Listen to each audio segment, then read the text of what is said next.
Bharatiya Janata party यानी BJP की पहली सूची जारी होने के बाद महाराष्ट्र में महायुति में अनबन की खबरें आ रही हैं।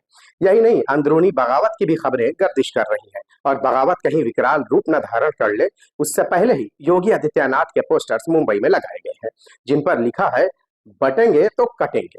इससे नेताओं को संदेश देने की कोशिश की गई है। ऐसा जाहिर होता है कि महाराष्ट्र बीजेपी लीडर अंदरूनी बगावत को खत्म करने में लाचार साबित हो रहे हैं और इसीलिए अब योगी आदित्यनाथ के बैनर का सहारा ले रहे हैं। महाराष्ट्र विधानसभा चुनाव को लेकर बीजेपी ने रविवार को 99 उम्मीदवारों की पहली सूची जारी की है। इस लिस्ट के आने के बाद से ही महायुति में अनबन की खबरें सामने आ रही हैं। कल्याण पूर्व विधानसभा क्षेत्र और थाने समेत कई सीटों पर टिकट को लेकर विवाद सामने आ गया है। वहीं इस बीच शहर में योगी आदित्यनाथ की एक लाइन के पोस्टर लगाए गए हैं। ये कहा जा रहा है कि ये पोस्टर्स महायुति के उन नेताओं को संदेश देने के लिए लगाए गए हैं जो टिकट न मिलने के बाद बगावत कर सकते हैं। पोस्टर में लिखा है, बटेंगे तो कटेंगे। पोस्टर्स मुंबई ईस्टर्न हाईवे और थाने के इलाके में लगाए गए हैं। इन पोस्टर्स में उत्तर प्रदेश के मुख्यमंत्री योगी आदित्यनाथ की तस्वीर छपी हुई है। इनमें लिखा है, योगी संदेश, बटेंगे तो कटेंगे। इसके आगे लिखा है, एक रहेंगे तो नेक रहेंगे, सुरक्षित रहेंगे। इन बैनर्स को किसने लगाया फिलहाल सामने नहीं आ पाया, लेकिन इसमें सबसे नीचे लिखा हुआ है, विश्व बंधु राय। इस संदेश वाले बैनर लगाने वाले विश्व बंधु राय बीजेपी के ही नेता है। उन्होंने कहा है, विपक्ष बांटने की राजनीति कर रहा है, तुष्टीकरण की राजनीति कर रहा है। पोस्टर्स से हमने बड़ा संदेश देने की कोशिश की है। बीजेपी नेता ने कहा है कि मुंबई में उत्तर भारत के लोग काफी ज्यादा संख्या में हैं। वो योगी के फैन हैं और योगी के संदेश को उन तक पहुंचाने के लिए बैनर्स लगाए गए हैं।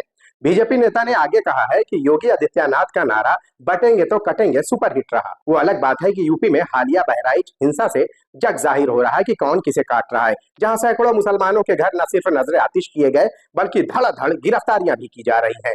हरियाणा विधानसभा चुनाव में भी इस नारे ने काम किया और बीजेपी को प्रचंड जीत मिली। अब योगी के इस नारे को मुंबई के जन जन तक पहुंचाकर महाराष्ट्र विधानसभा चुनाव में बीजेपी को जीत दिलाने की तैयारी है। जानकारी के मुताबिक महायुति के नेताओं को भी इससे एक संदेश देने की कोशिश की गई है, जो बीजेपी की पहली लिस्ट आने के बाद से विवाद कर रहे हैं। कई ने अंदरूनी बगावत शुरू कर दी है, उन्हें भी इससे संदेश जाएगा। अब माना जा रहा है कि महाराष्ट्र विधानसभा चुनाव में यूपी सीएम योगी आदित्यनाथ के बटेंगे तो कटेंगे मंत्र को चुनावी मैदान में प्रयोग किया जाएगा। हरियाणा विधानसभा चुनाव में योगी आदित्यनाथ का बटेंगे तो कटेंगे का नारा काफी प्रभावशाली रहा। अब महाराष्ट्र में भी इस तरह के वोटों को इकट्ठा करने की कोशिश की जा रही है। वहीं इस पोस्टर के बाद शिवसेना उद्धव ठाकरे ग्रुप के प्रवक्ता आनंद दुबे ने फौरन इस पर पार्टी की प्रतिक्रिया दी।